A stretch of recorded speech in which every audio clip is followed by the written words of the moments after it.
We're about to see the most powerful tactic that doesn't have a name. Maybe you have one. I'm going to try to think of one. And this tactic was played by the chess Jedi himself. That's right. James Canty III had a fantastic tournament in Charlotte, narrowly missed getting an IM norm. And let's see what the man does here. He was playing white.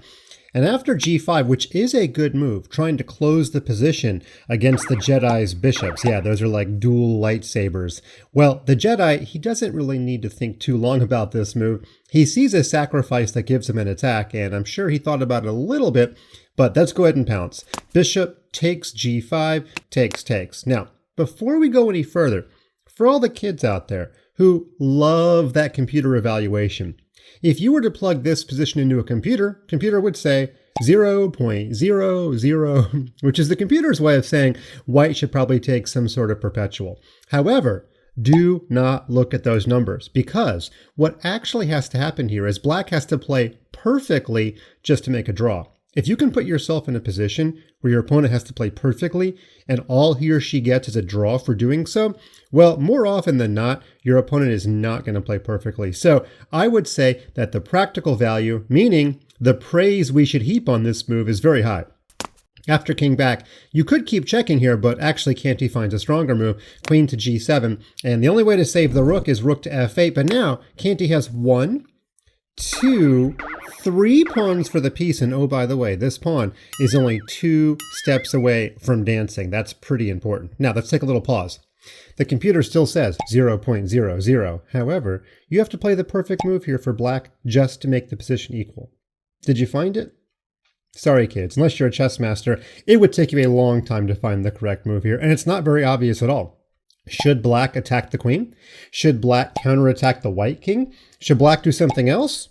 Well, the answer is C, something else. In fact, the only move here for black to maintain equality is the very not obvious king to d8.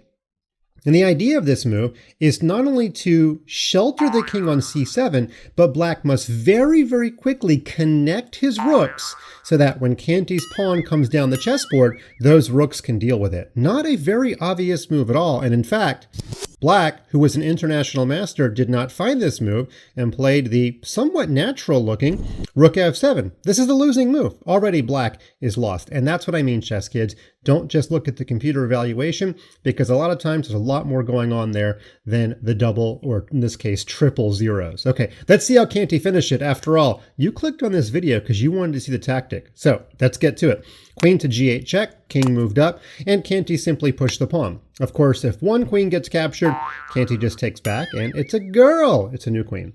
Now, black played the move rook on a to f8. If you're wondering at any point in this video what happens if black's queen takes and starts messing with the white king, it turns out rook to d3 is a great defense. And this rook not only guards the f pawn and the a pawn, but if the queen checks here, the king hides on b2. And if the queen checks here, it's a little Texas two-step. The king hides on d2. Or, because it's Canty, I guess it's a Detroit two-step, right? He's a Motown guy. Okay, let's go back. So there is no real counterattack possibilities. Canty played h7. Opponent played rook on a to f8. Now you could promote to a queen right away. He threw in a check, and then he got a queen. Basically, I think Canty values his original queen more than his promoted queen, and he says, I'm going to get a rook anyway, but I want you to take my promoted queen. Of course, I'm kidding. They have equal value. Here, 2 queens should win, but let's get to the tactic. Queen takes c3, queen h2. There were several moves for black. We're just getting to the fun stuff. The king ends up hiding on d2 after all, and then he hides on e2. And after rook to c8, rook to d2, guarding the check on c2, rook c3, and we have the tactic that needs a name. Do you see it? It's something that I'm not sure I've ever seen before in a middle game. 2 queens for Canty.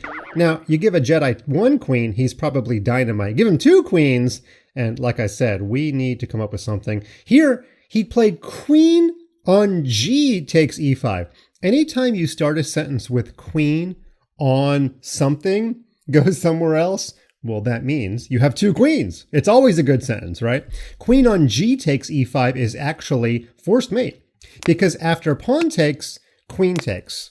And it's mate, because when the king tries to hide on f8, by the way, black resigned, rook to d8 check, And then where's your king going to go? Is he going to go here? Because then you just simply check on g5. And all of the rooks and all of the queens play, including the sacrificed queen. Let's go back. When you have two queens that can take on a particular piece and you sacrifice one of them to checkmate with the other one, we need a name for like a weapon that starts out doing one thing and does another. Let's call it the trebuchet. Yeah, we're going back to medieval times. Okay, that's my vote. You may have to look up what a trebuchet is, but we need a name. So somebody come up with something, send it to us on social media, and let us know, what do you call it when two queens are attempting to take the same piece and you sacrifice one to deliver mate? If you like my idea, great. If you don't, come up with a better one. Congratulations for an awesome tournament from the Jedi, who here, he has two really big lightsabers. He only needs one, and I'm sure he'll make IM soon.